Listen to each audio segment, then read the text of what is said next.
A beautiful day for wrestling at the Gateway. This is Devotion Championship Wrestling. Hello folks, Lauren Gardner here, calling the action on this episode. Let's go to JV Vernola. Please welcome at this time, the DCW Heavyweight Champion, Andrew Sowell.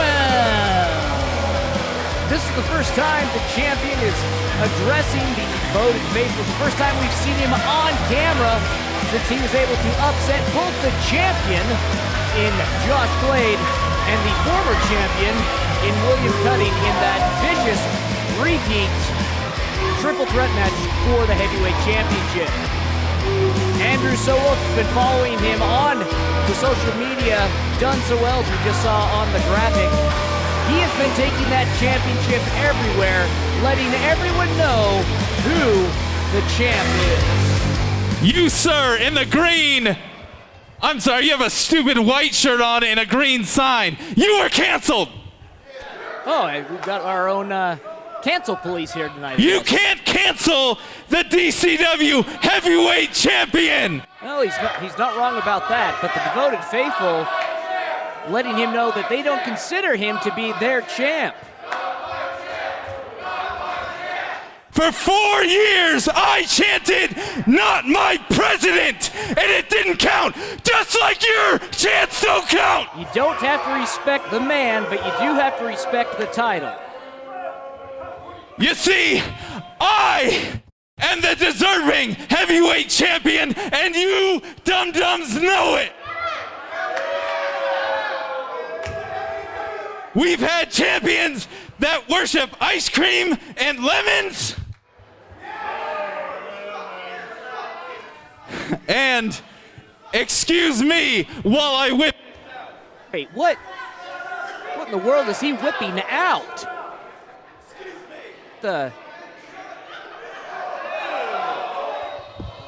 you've had a champion that worships this dumb doll. Of course, referring to Josh Glade's hyperfixation, if not infatuation, with that doll. Oh, Glade coming out to the ring, not happy with how he was treating his doll. I'm not even sure how he was able to get the doll in his possession. Josh Glade normally taking care of that doll at all costs, and now the champ going against the former champ in a recess-style slugfest. There is nothing pretty about the technique going on right now, but it is pure emotion nonetheless. We finally got some officials coming out here to get these two separated, and that theme music announcing the presence of the DCW General Manager. Big Papa Rob has got something to say. Hey, we're not doing this tonight. Next week, we'll have an all-out brawl for the DCW Heavyweight Championship.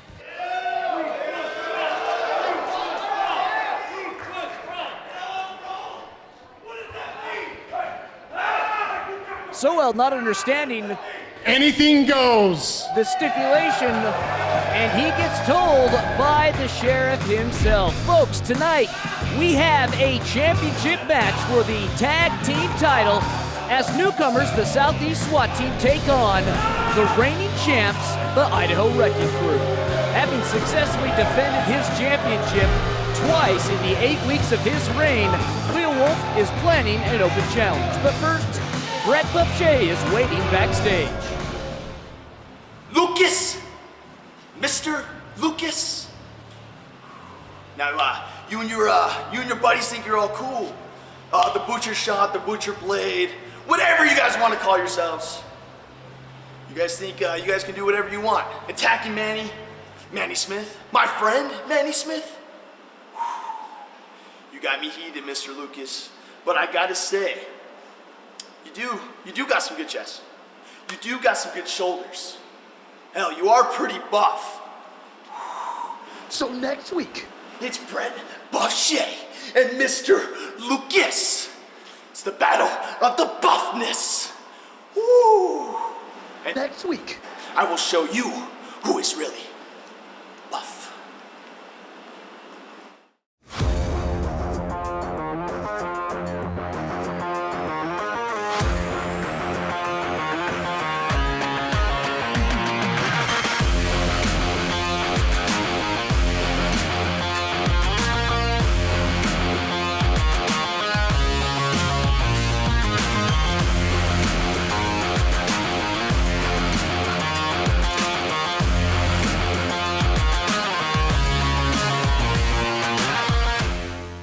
Please welcome to the ring at this time, he is the DCW Utah State Television Champion, Leo Wolf. After defeating the inaugural Utah State Television Champion Manny Ben Lemons, Leo Wolf has reigned successfully for 8 weeks.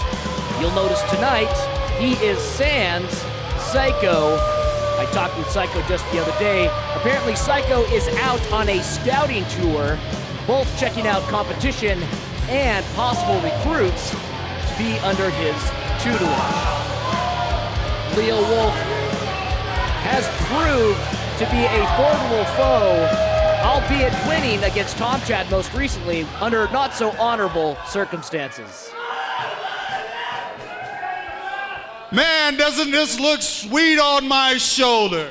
You know what? I'm feeling pretty great. So great that I know I could defend this myself tonight on my own. I dare anybody to come through that curtain and challenge me.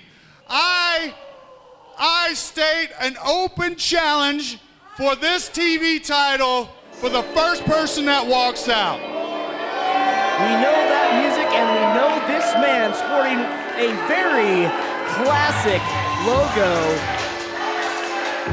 Most recently, we saw him win the position to take on, as the #1 contender, the court champion, coming up just barely short of being able to upset Nisi for that title. He is now taking a stab at another title. This definitely shows the intentions that Mr. Classic has here at DCW. You're feeling so cocky. Somebody get a rep out here so I can destroy him. The following contest is for the Utah State Television Championship.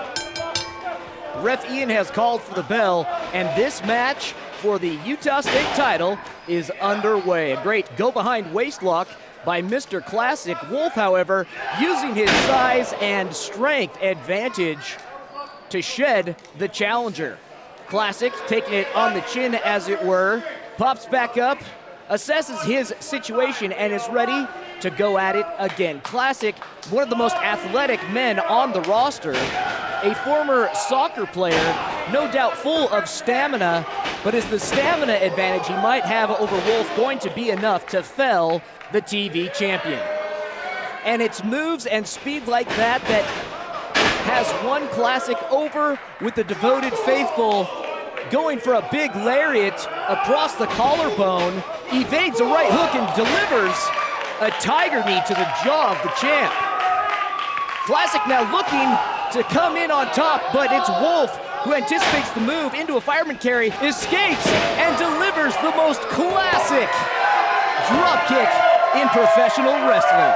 With the devoted faithful fired up behind him, Ref Ian begins a count, and Mr. Classic looking to ride that wave of appreciation. He loads and launches on top of a seething Leo Wolf, bringing the title holder down to the ground. Classic fixated and focused on that title, no doubt, pushing the reigning champion back into the ring. Classic gets into position for a cover. 2. Wolf kicks out and decides he needs another breather outside of the ring. You know, this is the first time we've seen Leo Wolf in action for quite some time without Psycho by his side. Perhaps Psycho has been that variable that has kept him successful. Classic looking for a repeat, but Wolf catching the challenger Oh my gosh! On his shoulder, plants him squarely into the iron ring post, and then into the apron, the second hardest part of the ring.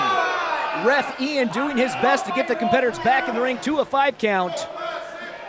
Wolf puts the challenger back into the ring, and it's his turn to go for the cover. 2. Classic gets a shoulder up, kicking out at 2.5. While Leo Wolf may have the momentum on his side right now in that pendulum of champions, the devoted faithful rallying around Mr. Classic, only to be quieted by a stiff hammer strike to the back of Classic. Wolf now going for another cover. 2. Classic still in this game, not finished yet. Rising to his feet, looking for some refuge in the corner, but the Wolf stalks quietly. Oh, goodness sakes. That's gonna leave a mark, folks. Wolf going for another. Great googly moogly.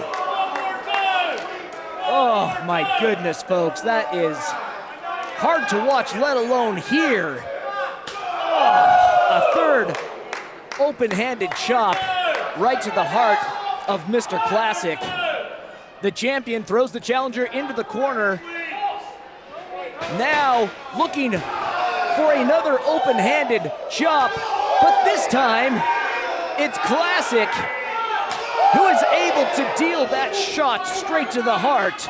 And just like Bon Jovi, Classic realizing that it's now or never, being pushed with a surge of offensive momentum. Classic needs to capitalize, but instead is caught in the guts with a knee, and now a scoop slam. The champion goes off of the ropes, coming down with a Hogan-esque leg drop. 2. Classic is still in this, folks. Kicks out at 2. Wolf upset, perhaps underestimating the determination and moxie that Classic has. Returning with a jawbreaker, goes for a lariat, not enough to bring down the title holder. A second, he's going for a third. No, off the ropes once, now twice, comes in with a horizontal leaping lariat, proving that defensive maneuvers can be just as much offensive when tied together. Looking for the glory, Classic, he nails it! Classic, exhausted, needs to get into position for a cover. He makes it! 1, 2! Wolf, ever the veteran of the squared circle, with the ring presence to know exactly where he's at, able to save himself with a foot on the ropes. The challenger realizing he needs to pull out the big guns, running in with a double knee sledge. Is this enough for Classic? Going again for the glory, Mr. Classic. Wolf sheds him off. Classic comes off the ropes, is pumped up and hit with the European uppercut. Now is when that stamina that I talked about earlier has got to come into play for the challenger. Onto spaghetti legs, Classic comes in, is popped up onto the shoulders of the champion, and a silver bullet right to the side of the head. Leo Wolf goes for the cover. 2, and that's it, folks. Ladies and gentlemen, your winner and still DCW Utah State Television Champion, Leo Wolf. Leo Wolf, surprisingly, without the help of Psycho, able to come away with a clean defense of his title. Mr. Classic gave it one hell of a go, but at the end, the Wolf is still here to howl at the moon. Folks, coming up is a title defense for the Idaho Wrecking Crew. Let's check in with the challengers, the Southeast SWAT team. Right now, we are backstage at Devotion Championship Wrestling. Trevor Blackwell, Luke Sampson, the Southeast SWAT team. We are here for one reason only, and that is to wreck the Idaho Wrecking Crew. We've already kicked in the door, and tonight we take the Devotion Championship Wrestling Tag Team Championships from a promotion with no real tag teams, and we take them back to Atlanta where we make real wrestlers. Tonight, it's Kill or be killed. The Outlaw Rusty Livings, James Grimm, the Tree City Giants, and we are the Idaho Wrecking Crew. the DCW Tag Team Champions, and tonight we're going up against our toughest challenge, a team all the way from Atlanta, Georgia, the Southeast SWAT team. And they're coming here in the Wild Wild West, baby. They came a long way to learn we do things a different way. We fight, and we bleed, and we die in that ring. Step up And get wrecked! The highest stakes in tag team action coming up next. When anybody preaches disunity, you know that person seeks to rob us of our freedom and destroy our very lives.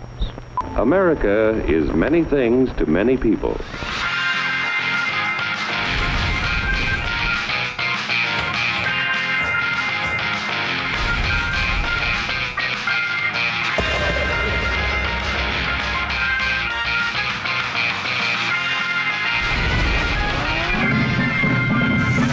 Working together to produce spiritual values for all.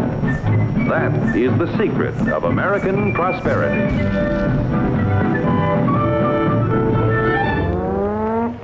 The following contest is a tag team match set for one fall.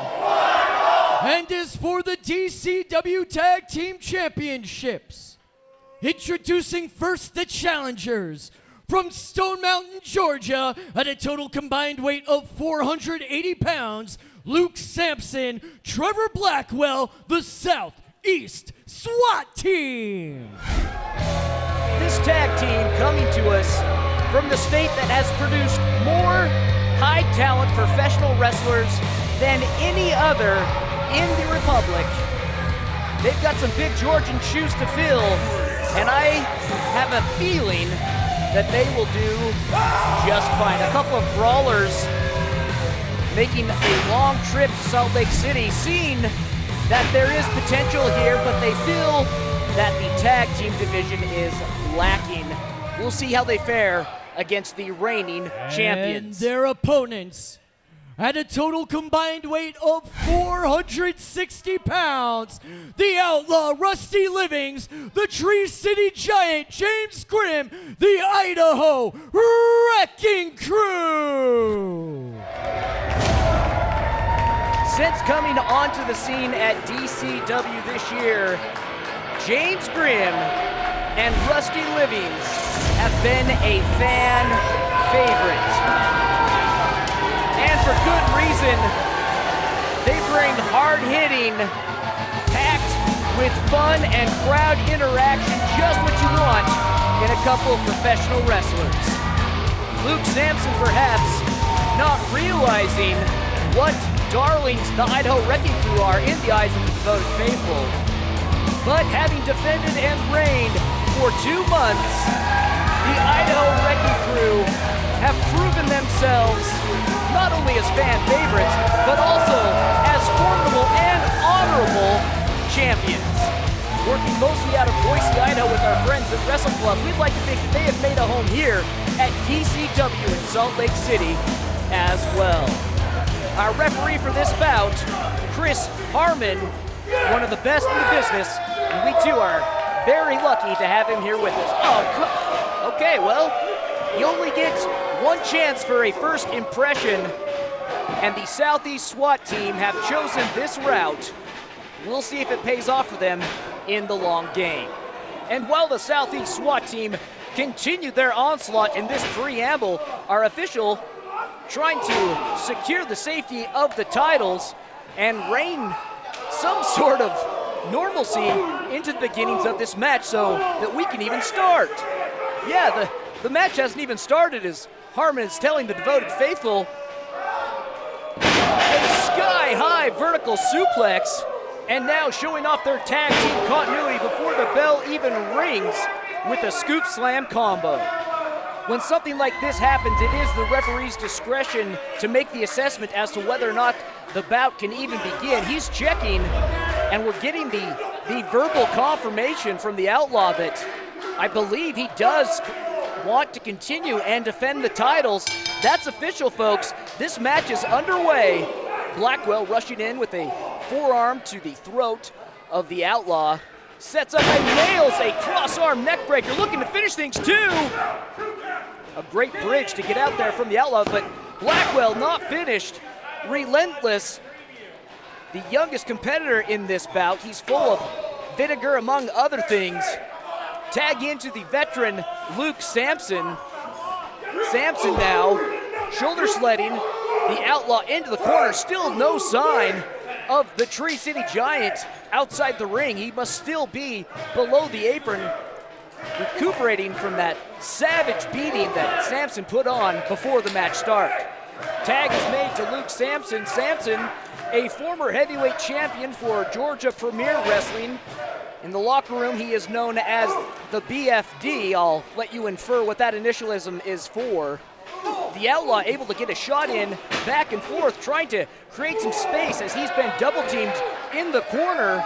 Now goes between the legs of the BFD. A beautiful enziguri creates some separation, but James Grimm still not up on the apron, not there for a tag.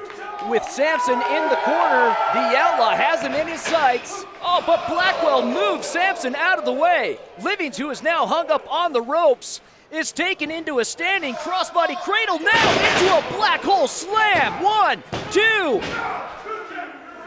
A massively impressive maneuver by the BFD, but it's not enough to keep the Outlaw down. James Grimm now in the corner, able, at least in position, to make the tag, but Sampson doing all that he can to make sure that tag doesn't happen. A roll-up by the Outlaw is unsuccessful, which now leaves him vulnerable for a big back body drop. Sampson, who is just picking the bones, goes for the cover. 1, 2. A 2 count there. Could have been 3 if he would have secured the shoulder on the first attempt.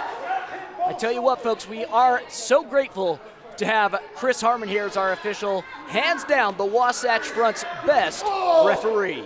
But at this point, it takes more than good officiating for the Outlaw to get a tag. He is in dire need, and the Southeast SWAT team have done a beautiful job of cutting him off from getting a tag. But right now, the Outlaw doing picture-perfect power sprawls, pushing back. A tag is made, but Luke Sampson, seeing what was coming, distracts the official, so the official does not see, cannot validate that a tag was made. And meanwhile, the Southeast SWAT team are left to virtually destroy the Outlaw. The Outlaw has not had one tag in this bout. He has been at their vicious lack of mercy throughout the entire match. 2. Still the Outlaw with the wherewithal and moxie to get a shoulder up. The match continues, but folks, I don't know for how much longer anyone could continue against this onslaught. Great googly moogly. 1, 2. A 2 count. Goodness sakes, folks. Did you see that belly-to-back suplex, aided moonsault splash? These guys, I hate to say it, but they are the real deal. And what's so interesting to me is how well they work together as a team. Blackwell, who is not long in tooth when it comes to squared circle experience, is able to take perfect direction from the BFD.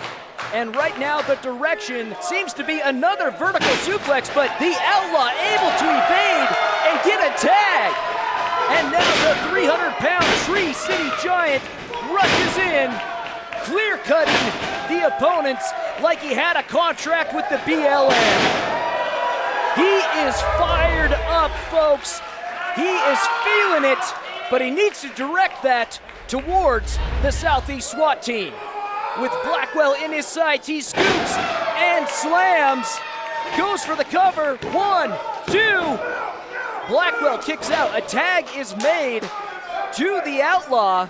The Outlaw now back in, brings in the Tree City Giant, looking, of course, for the wrecking ball.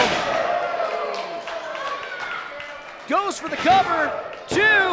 No. Sampson breaks it up and now hones in on his primary target.